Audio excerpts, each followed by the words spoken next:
pause the video now and see if you can answer this on your own.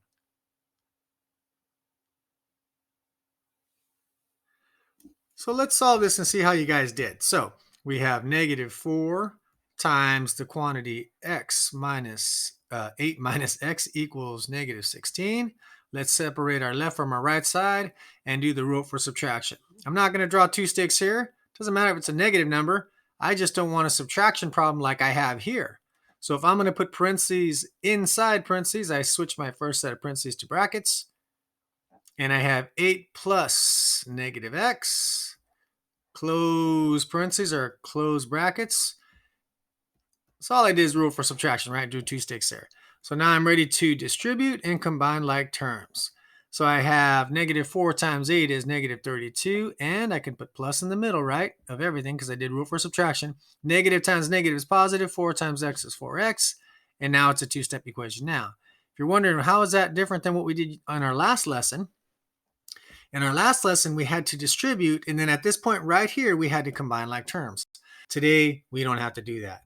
And if you're wondering why would I give you the harder one first, it's because we were we were simplifying those types of problems already repeatedly on our quizzes. So for example, this is what we did yesterday.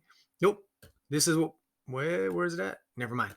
So what we did yesterday, that's the new one today. What we did yesterday looked like this, but we had to combine like terms on this step right here, okay? And it was what we've been doing for a while, simplifying algebraic expressions by distributing combining like terms. This problem here, same thing. The only difference is we distribute and there are no like terms to combine, so we just skip that step and go straight to two-step equations. So I work farthest away from the variable first, doing inverse operations, and I'm on my way to isolating this variable. These are opposite teams. Positives have more, and divide by the coefficient, which is the number in front of x. So did you get 4? If not, pause the video, do this one again. All right, if you're ready to move on, this one is what's new. And it's actually very similar to what we did yesterday. So after I copy this equation here, I'm going to have you pause the video and try it on your own. So pause the video now.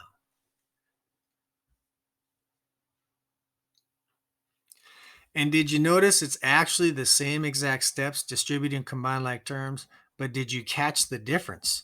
So let's see, I'm going to distribute here, 6 times 1 plus 6 times 5n. There's no subtraction problems. I have a negative, but no subtraction problems. So no need to do the rule for subtraction. No need to convert any parentheses into brackets because I won't have parentheses inside parentheses, so we don't need to convert parentheses to brackets. So I go 6 times 1 is 6, 6 times 5 is 30, and notice that all this stuff over here, we copied down all the stuff that we weren't using. We just did this one step right here, which is to distribute. Now we're going to combine like terms. Again, we did this before, but what's different today? What's different is we have n's, or the variables that we're combining today. So there's only one constant, so I don't add that to anything. And I do add my n's together. If I have 30 n's and 2 more n's, that's a total of 32 n's. And now it's a two-step equation. Work farthest away from the variable. This is when we do inverse operations, right? Up here, if it's 30n, I don't think, what's the opposite of 30n? Let me take away 30n. Nope. When they're on the same side, I treat them the way they are. But when I'm moving them, I do inverse operations to do the opposite of what I see, right? That's how I get rid of stuff, doing the opposite. These guys are on the same team, so I'll add them together. And then when we divide by 32, and it's okay if you guys grab your calculators, remember, negative divided by positive, you should have got negative 3 as your answer. So let's practice one more of these. You guys pause the video, try this now.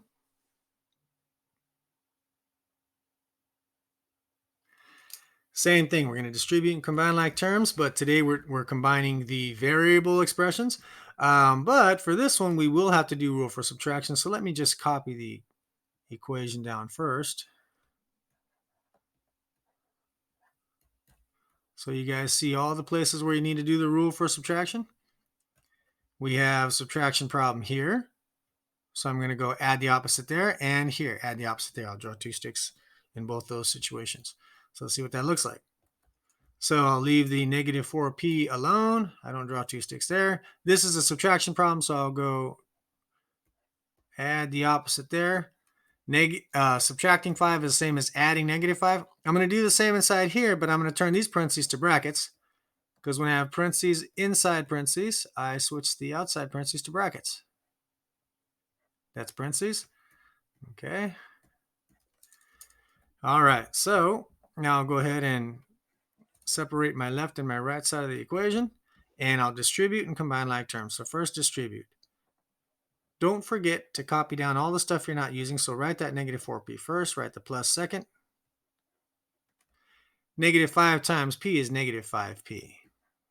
I can put plus in the middle of everything, right, when I do rule for subtraction. Negative 5 times negative 6 is positive 30. Now we can combine like terms. This time we're adding p's. Now remember, they're on the same side, so don't think inverse operations, just add them together. Same team means add. They're both negatives, right? So I got 9 negative p's. And now that it's a two-step equation, I'll go ahead and do inverse operations. Whenever I move something, right? I didn't move these two. They're already on the same side. I am moving the 30 though. So whenever I move something, that's when I do inverse or opposite operation. So I get negative 9p equals, subtract these two. Looks like we get a difference of 50. Positives have more. Divide both sides by negative 9. Uh-oh, something looks funny here. What? Oh, there's my mistake. Did you guys see my mistake there? I apologize for that. I hope you were screaming at the screen real quick. I didn't divide these correctly. It should have been actually, it looks like 54. And divide both sides by negative 9. And remember, positive divided by negative, 54 divided by 9 is 6. So hopefully we got that right. Okay. So you guys pause the video, do this first review problem, solve this two-step equation. Pause the video now.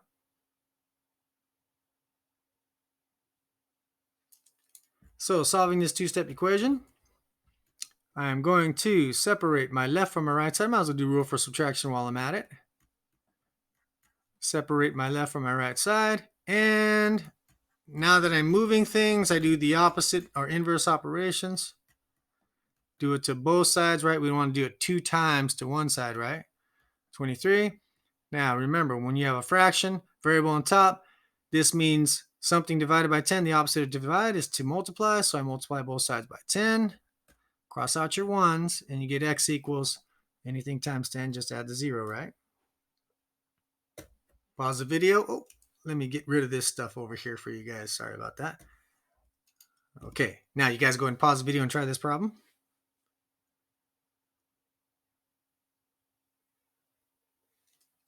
So let's see how that worked. So we have negative 3. I'm going to do the rule for subtraction. Add the opposite. Put the negative up top. I'm going to change this, make this into a fraction. 4 times 2 is 8. 8 plus 3 is 11. So negative 11/4 is the same number as negative 2 3/4. N, don't forget your N, equals. Now this one over here, okay, if you guys need to, you can grab your calculators. You can go down here and multiply like this by hand if you want to. Or if you know that 28 double is 56, that's fine. No matter how you want to do it, it's fine. So you got 56 plus 3 is 59. And 59 over 28. Whoa, Nelly. Look at that. Okay, so now it's already a two-step equation, so I'll work farthest away from the variable. I am going to add 3 to both sides, but I'm adding 3 to a fraction. So whenever dealing with fractions, make everything a fraction. Let me go off to the side. I have 59 28ths plus 3 over 1. Common denominator is going to be 28. So 59 already has 28 as its denominator. I have to multiply this by 28 over 28, because if I do it to the top and the bottom, what's 28 divided by 28? This is a number 1, right? And if I'm multiplying this by the number 1, it's still technically the same number. It just is no longer simplified. So I'll go down here, 28 times 3. It's fine to grab your calculator. I got, 24, carry my 2. So I got 84 28ths. 84 28ths. 84 28ths. Okay. Now I can add these two. Again, nothing wrong with taking your calculator out at this point, I'm okay with that, guys. So we'll say 84 plus 59. Got 143 on top. So when I add these two, I got 143 what? Pieces that are this size. So don't add the bottoms because the bottoms are how big the pieces are. If I add them, I change the size, right? I just add the numerators to say how many of those pieces I have. So copy this down. We have a fraction in front. So divide by the coefficient. It's tough to do when it's a fraction. So we divide another way, which is to multiply by reciprocal or use what's called the multiplicative inverse. So I'll take whatever's in front of the fraction, flip it upside down, even the same sign. If it's negative, I have to use negative, right? Because negative times negative is positive. Do it to both sides. Because if you do it to both sides, this is still equal or the same, as long as you do it to both sides. That makes that go away, which is what we want to isolate n, so we know what n is or the solution is. Now, we're going to do our factor trees and cross out our ones. So 143, remember we always check 2, 5, 2, 3, 5, 7, right? 95% of the time, that's all we got to check. But when it starts to get big like this, you might want to check 11 and 13, maybe 2, something like that. So 143, if I divide out 11, okay, happens to be 11 times, let's see, 143, had it in my head, it just slipped. You guys probably know it and you're saying, what? There it is. Yeah, that's what I thought, 13. Okay, so 11 times 13 is 143. So when I'm multiplying these two fractions, I prime factorize first. Let me get rid of some clutter here. Prime factorize first. So I rewrite 143 as 11 times 13. That's the same as 143. Over 28. 28 is 4 times 7. You see I did my 4 there? 2 times 2. Remember, it's prime factorization. A negative 4 11ths. Well, let's just take out the negative and just call it negative 1, right? I should use brackets there, shouldn't I? So 4 is 2 times 2, and 11 is prime. So let's just cross out our ones. I got a 2 on top, 2 on top, 2 on top, 2 on top, 11 on top. I have negative 13 sevenths. Negative 13 sevenths is a simplified correct answer, but if they want you to convert, you can. So I'll go 13 goes in, 7 goes out. That goes in one time. Difference of 6. Divisor is your denominator, and it has the same sign. And this is how we do it. Alrighty, everybody. You guys go ahead and pause the video and do the next review problem. So let's go ahead and review how to solve inequalities. So it's basically the same steps as solving an equation. The only difference is if you multiply or divide by a negative, you have to reverse inequality, okay? Now, the solutions will be something different, of course. The solutions aren't just one number anymore. They're an infinite amount of numbers. And there's a graph to show that. And we'll review that right now. But first, let's just go ahead and do the parts. That's the same that we've been doing with our regular equations, which is to isolate the variable by working farthest away from the variable first to get our answer. So now what this means is all the numbers that make this true up here, to make this side smaller than 5, all the numbers that make that true are any number that is smaller than 4. Now, that would look like this on our graph. So all the numbers smaller than 4 are all the numbers this way. And we're starting with 4, but notice that we use an open dot. So the reason there's an open dot is because when we're solving this, see this right here, there's no line underneath it. So if there was a line, that would say less than or equal to. Okay, so since it doesn't say that, how would you guys describe the solution? Well, the description of the solution looks like this. It's an open dot on 4, arrow to the left. So we're going to start reviewing those on our quizzes here. Just remember a couple things here. First thing you guys need to remember is that if you multiply or divide by a negative, then you have to reverse the inequality. Okay, that means flip them out the other way, right? That's what you have to remember. And and some more review is if you don't see the line underneath like this right here, use an open dot.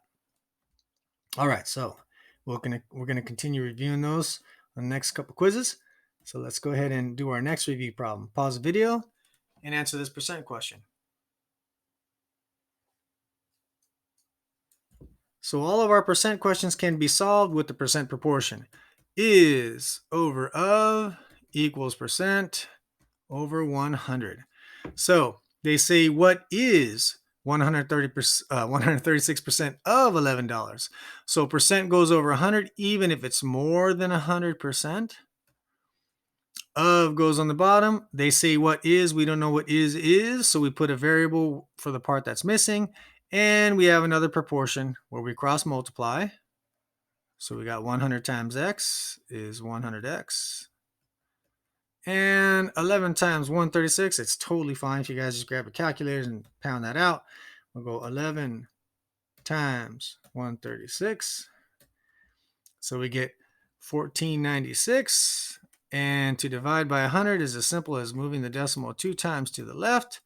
So we get our answer of $14.96. Pause the video, try the next review problem. It's another percent question, so we can use percent proportion again. So it says 80%, so we always put percent over 100 and is over of. 80% of what? So we don't know the of this time. Is 2.8. So notice that the variable went on the bottom this time. Sometimes it does. So we cross multiply. Multiplying by 100 just means move the decimal 2 times to the right. Dividing by 100, move the decimal 2 times to the left, right? So we're cross multiplying here. 100 times 2.8 is 280.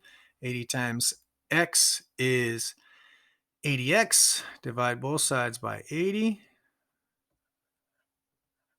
And we have, it's okay if we grab our calculators here. We go 280 division 80, and we have 3.5 meters. All right, so let's go ahead and pause the video and try this next review problem.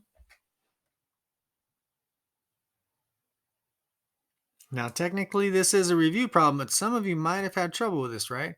Because we are finding the area for a circle, which is pi r squared. However, they didn't give us what we need, which is a radius, right? Because we could always use 3.14 for pi. So what do? They did give us the circumference. And the circumference of a circle is found by multiplying 2 times pi times r. So if they give you that circumference, you know that it's 18.8, and 2 is always used in the formula, and pi is always about 3.14. Then we know that 2 pi, we should actually switch to about here, that 2 pi is about 6.28. And that should equal 18.8 because circumference is that. Therefore, we can use that to solve this by isolating or figuring out what r is. And on our calculator, the way that looks is whatever number's on top, we type in first, because all fractions are division problems, right?